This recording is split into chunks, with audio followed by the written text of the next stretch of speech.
Hello everyone, welcome to my channel. This is Preeti और आज करते हैं एक्सरसाइज 9.1 का क्वेश्चन नंबर 11। देखिए बच्चों क्या है, a TV tower stand vertically on a bank of canal. ठीक है, एक बैंक ऑफ कनाल है, बैंक का कनाल है, यहाँ पे एक टीवी का टावर लगा हुआ है। From A point on the other bank, जैसे होता है ना नदी, ये एक बैंक ये होता है, उसका एक बैंक ये होता है किनारा, ऐसे ही from a point on the other bank directly opposite the tower. ठीक है, ये टावर के डायरेक्टली अपोजिट एक और बैंक है, उसका बैंक है दूसरा छोर नदी का। The angle of elevation of the top of the line, top of the tower is 60 degree. ठीक है, टावर के टॉप से जो एंगल बन रहा है उस छोर पे, वहाँ का एंगल है 60 डिग्री। ठीक है, from another point 20 metre away from this point on the lining joining this point to the foot of the tower. ये टावर का फुट है यहाँ से यहाँ तक, उसके बाद से सीधा 20 मीटर और हम आगे चलते हैं तो वहाँ पे क्या है, the angle of elevation of the top of tower is 30 degree. ये आपका बन रहा है 30 डिग्री। सी फिगर, ये आपका फिगर है। आपको डायग्राम समझ में आ गया, ये डायग्राम कैसे कैसे डिफाइन किया गया और कैसे कैसे बना हुआ है। ठीक है, find the height of the tower and width of canal. Width of canal का मतलब क्या है, ये 20 तो ऑलरेडी आपको दिया हुआ है, ये भी आपको पता चल जाए तो आपको पता चलेगा इस कनाल की विड्थ क्या है। ठीक है, इसको हमने ले लिया, सपोज x ले लिया और हाइट हमने y ले लिया, एज्यूम कर लिया। ठीक है, तो आप लिख दीजिए, लिखिए let width of canal BC equal to x metre and height of tower AB equal to y metre. Clear, यहाँ तक क्लियर। उसके बाद से क्या करना है आपको, जो एंगल दिया है वो तो दिया है। आप देखिए, सबसे पहले हम इस ट्रायंगल में देखते हैं। इस ट्रायंगल में हालांकि हमें ना x पता ना y पता, कुछ नहीं पता, लेकिन अगर हम ध्यान से देखें तो ये हाइट है जो इस ट्रायंगल में भी कॉमन होगी और इस ट्रायंगल में भी कॉमन होगी। कैसे होगी देखिए ध्यान से, अभी आपको समझ में आ जाएगा। अगर हम इस पूरे बड़े ट्रायंगल को लें और इस छोटे ट्रायंगल को लें, दोनों में हमारा ये जो परपेंडिकुलर है वो कॉमन है। ठीक है, आपको फार्मूला पता था कि पंडित बद्री प्रसाद हरी बोले सोना चांदी तोले। ठीक है, ये वाला फार्मूला आपको पता था।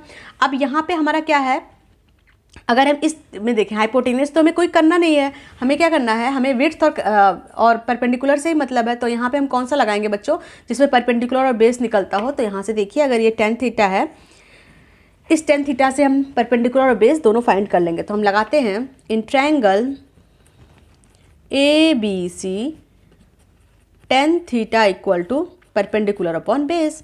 ठीक है, tan थीटा क्या है बच्चों, थीटा हमारा है 60 डिग्री, परपेंडिकुलर भी आपने, परपेंडिकुलर हमारा AB है और बेस हमारा BC है। हालांकि हमें दोनों हमने एज्यूम किया, दोनों हमें नहीं पता। tan 60 की वैल्यू आपको पता है √3, ये y और x। ठीक है, तो अब ध्यान से देखिए, y हमारा आ गया √3x, या फिर ऐसे लिख दिया हमने, ये हमारा इक्वेशन 1 हो गया। ठीक है, अब अगेन हम क्या करते हैं बच्चों, ध्यान से देखिएगा, हम इस पूरे बड़े ट्रायंगल में फाइंड करते हैं। ये पूरा जो बड़ा पार्ट है ना ट्रायंगल का, ये पूरे में निकालते हैं। अगर आप देखिए, अगर आप ध्यान से देखिए तो आपको पता चल जाएगा, ये जो पूरा हो जाएगा ना, ये जो हमारा BD हो जाएगा, ये 20 + x हो जाएगा, क्योंकि ये हमारा 20 है और ये x है, तो पूरा कितना हो जाएगा 20 + x। बस इतना ही करना है, बस आप अपने वैसे लिख लीजिए। Now in triangle ABD tan theta equal to, वही लिखिए परपेंडिकुलर अपॉन बेस। पहले थीटा कितना है बच्चों 30 डिग्री, और परपेंडिकुलर क्या है AB, और बेस क्या है आपका BD। आप ध्यान से, अगर यहाँ से मैं अब यहाँ करती हूँ, tan 30 की वैल्यू क्या होती है 1/√3। ठीक है, और AB कितना है y। अब देखिए BD को हमने दो पार्ट में डिवाइड किया, BD जो हो जाएगा वो हमारा हो जाएगा DC + CB 1/√3 y। DC तो हमें पता है 20, देखिए CD हमें 20 ऑलरेडी क्वेश्चन में गिवन है, प्लस CB हमने क्या माना बच्चों, BC और CB एक ही बात हुई, कितना हमने माना है x माना है, तो ये लिख दीजिए। तो आप अगर ध्यान से इसको क्रॉस मल्टीप्लाई करेंगे तो 20 + x इक्वल टू √3y। ठीक है, नाउ आप या तो आप एक काम करिए, आप y की वैल्यू यहाँ से पुट कर दीजिए तो आपका कुछ x की वैल्यू आ जाएगी। नाउ इसको हम इक्वेशन 1 ले लेते हैं। Now put the value of y ये 2 ले लीजिए। फ्रॉम इक्वेशन इन इक्वेशन 2, ठीक है। Put the value of y from equation 1 in equation 2, ठीक है। इक्वेशन 1 से हम इक्वेशन 2 में y की वैल्यू पुट करते हैं। तो हम देखते हैं यहाँ पे क्या बनता है। ये हमारा है 20 + x इक्वल टू √3y, यही आपका है ना। अब यहाँ से y की जगह हमने √3x पुट कर दिया, तो हो गया √3 × √3x, तो हो गया 20 + x equal to 3x। 20 equal to हो गया 3x - x, तो ये हो गया 2x और x इक्वल टू आ गया 20/2। तो x आ गया हमारा 10 मीटर, ठीक है। यहाँ से हमारा x 10 मीटर आ गया, मतलब ये आपका 10 मीटर आ गया। विड्थ ऑफ कैनाल कितना हो गया। नाउ हम इधर करते हैं। नाउ विड्थ ऑफ कैनाल हमारा आ गया 10 मीटर। ओके बच्चों, अब हमारे पास क्या निकालना है, हमें निकालना है ये क्या, हाइट ऑफ टावर, ठीक है। We know that from equation 1, या तो लिख दीजिए from equation 1 y equal to √3x, और x की वैल्यू आपको पता चल गई तो यहाँ से पुट कर दीजिए, या ऐसे √3 × 10, तो y इक्वल टू आ गया 10√3 मीटर। तो आप लिख दीजिए therefore height of canal equal to 10√3 metre. Clear बच्चों, बस यही इतना आपको फाइंड करना था। आई होप क्लियर होगा। कोई डाउट हो तो आप मुझे कमेंट बॉक्स में कमेंट जरूर करें, सो दैट मैं आपको डाउट क्लियर कर पाऊँ, ठीक है। करते हैं नेक्स्ट क्वेश्चन। देखिए बच्चों, क्वेश्चन नंबर 12 देखिए, ये है एक्सरसाइज 9.1 का question number 12। From the top of 7 metre high building the angle of elevation of the top of the cable tower is 60 degree, ठीक है। अब देखिए यहाँ दो चीज़ें आपको समझने लायक हैं, बहुत important. The top of the building and top of the cable tower, ठीक है। दो चीज़ें, मतलब दोनों के टॉप पे बन रहा है। तो पहले आप देखिए बिल्डिंग और टावर में से हाइट किसकी ज़्यादा होगी, टावर की। तो आप टावर पहले बनाइए। ये मैंने यहाँ पे ड्रॉ किया टावर, और यहाँ हमने ड्रॉ किया बिल्डिंग। ये हमने बेस बना दिया पहले।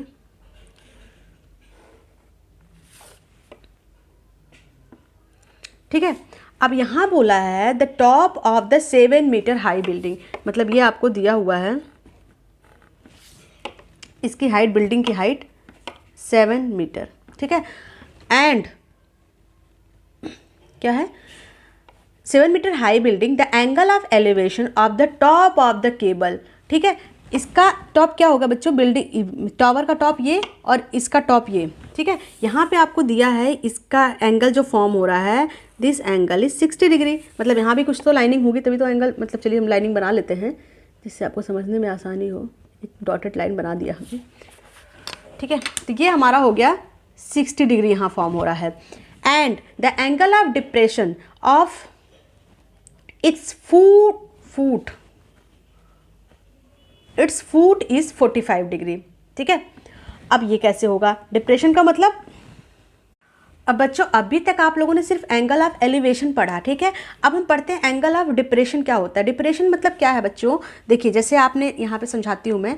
जैसे मान लीजिए ये आपका पॉइंट है, एक ट्रायंगल है, ठीक है, एक लाइन है, एक ग्राउंड है और एक पोल है।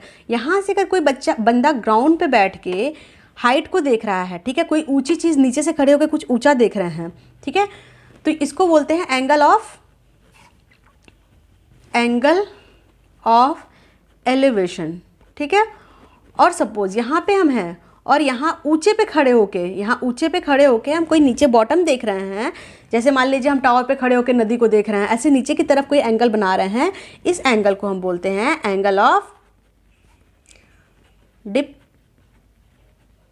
ठीक है। सबसे पहले ये कॉन्सेप्ट क्लियर होना चाहिए जिससे आपको प्रॉब्लम ना हो। तो हमारे पास क्या है, ये पहला वाला तो एंगल ऑफ एलिवेशन है, दूसरा वाला हमारा है the angle of depression of the foot is 45 degree, ठीक है। यही हमारा ना बच्चों, तो आप बनाइए इसको, यहाँ से एंगल ऑफ डिप्रेशन बनाइए। यहाँ पे हमने बनाया, ये हमारा है, कहाँ से बना देखिए आप कंफर्म हो जाए एक बार। And the angle of depression from its foot is 45 degree, मतलब यहाँ इसके फुट से, यहाँ से ये खड़ा होके, ठीक है। एक बार समझा देती हूँ मैं आपको। फ्रॉम द टॉप, ये देखिए top top of the 7 metre high building. 7 metre high building का टॉप, इस टॉप को मेंशन कर दिया। यहाँ से क्या हो रहा है, एंगल ऑफ एलिवेशन बन रहा है कहाँ से, top of the cable tower, और एंगल ऑफ डिप्रेशन कहाँ से बन रहा है, इट्स फुट। इट्स फुट का मतलब ये फुट कहाँ के, किसके फुट से, टावर के फुट से। तो टावर के फुट से मतलब यहाँ से ये खड़ा होके इंसान यहाँ से खड़ा होके यहाँ पे एंगल बना रहा है, जो भी चीज़ें हैं वो यहाँ से बन रहा है। तो आप इसको दे देंगे एंगल 45 डिग्री। क्लियर, अगर ये 45 डिग्री होगा तो ये भी 45 डिग्री होगा। ठीक है, आपको समझ आ गया। अब हम इसको नेमिंग करते हैं। सपोज हमने इसको ए बी, टावर को हमने दिया सी, इसको दिया ई, इसको दिया ए। अब देखिए बच्चों, एक चीज़ आपको बहुत क्लियर करना है, अगर ये 7 मीटर है तो अगर हमने यहाँ तक एक हॉरिजॉन्टल लाइन बनाई इसके इक्वल, तो आप देखिए अगर ये चीज़ें इसके पैरेलल जा रही है, सेम जा रही है, तो जितना लंबा ए बी होगा उतना ही लंबा ई डी होगा। ठीक है, यानी ये भी हमारा 7 मीटर ही होगा। ठीक है, और इसको हमने मान लिया x और इसको मान लिया हमने y। ठीक है, तो आप यहाँ पे लिख दीजिए, let C E equal to x metre और B D equal to y metre, and A B is the, और क्या आपको क्या है, A B is the building of tower, A B is a building of tower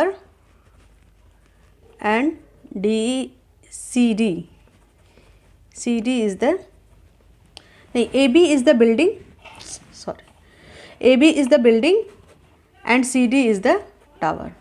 ठीक है, यहाँ तक क्लियर, ये आपको गिवन है, AB is the building and CD is the tower। तो सबसे पहले देखिए हमने कौन सा ट्रायंगल लेना है, हमने ले लेना है ये ट्रायंगल। अगर हमने ये ट्रायंगल ले लिया, ये वाला ए बी डी, ये वाले लेते हैं। ठीक है,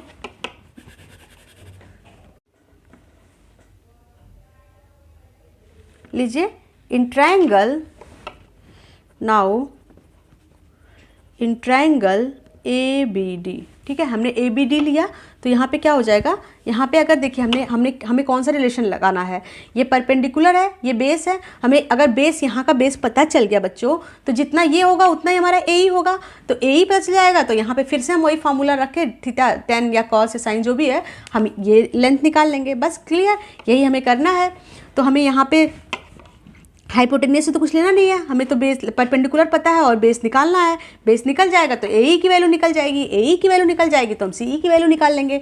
तो आपने क्या पढ़ा था अभी, पंडित बद्री प्रसाद हरी हरी बोले सोना चांदी तोले। ठीक है, तो हमें परपेंडिकुलर और बेस के बीच में क्या है बच्चों, tan theta. Mostly tan theta ही लग रहा है, आपने देख लिया होगा अभी तक। तो आप लगाएंगे tan theta equal to perpendicular upon base, theta की वैल्यू कितना है, tan 45 degree equal to perpendicular कितना है बच्चों, ए बी, और बेस कितना हमारे पास, बी डी। तो tan 45 degree equal to 7 upon Y, B D हमने वाई लिया, 45 की डिग्री 1 होती है, 7 upon Y, Y equal to 7 metre. ठीक है, मीन्स क्या है बच्चों, ये भी जो हमारा है ये भी हमारा 7 मीटर आ गया। ठीक है, अगर ये 7 मीटर आ गया तो हमारा ये भी तो 7 मीटर हो जाएगा, क्योंकि उसके पैरेलल भी है, 7 मीटर आ जाएगा। तो अब हमने कौन सा ट्रायंगल लेना है, अब हमने लेना है ये वाला ट्रायंगल। तो लिखिए, नाउ इन ट्रायंगल ए ई सी। ठीक है, यहाँ भी हमें ये बेस पता है और परपेंडिकुलर फाइंड करना है, यहाँ भी हम टेन थीटा ही लगाएंगे। ये अगर पता चल गया ना कि टेन लगाना, कॉस लगाना, साइन लगाना, तो आंसर तो बहुत आसानी से आना है। तो लिखिए tan theta equal to perpendicular upon base tan 60 degree. Perpendicular क्या है बच्चों आपके पास, सी ई, और बेस क्या है, ए ई। तो टेन 60 क्या होता है, √3। सी ई की वैल्यू क्या है, x, और ए ई की वैल्यू क्या है, 7। ठीक है, तो x की वैल्यू अगर आप यहाँ से देखिए तो x की वैल्यू हमारी आ गई 7√3। ठीक है, but determine the height of tower, आपको टावर की हाइट निकालनी है। और टावर की हाइट क्या है बच्चों, टावर की हाइट है सी डी, बट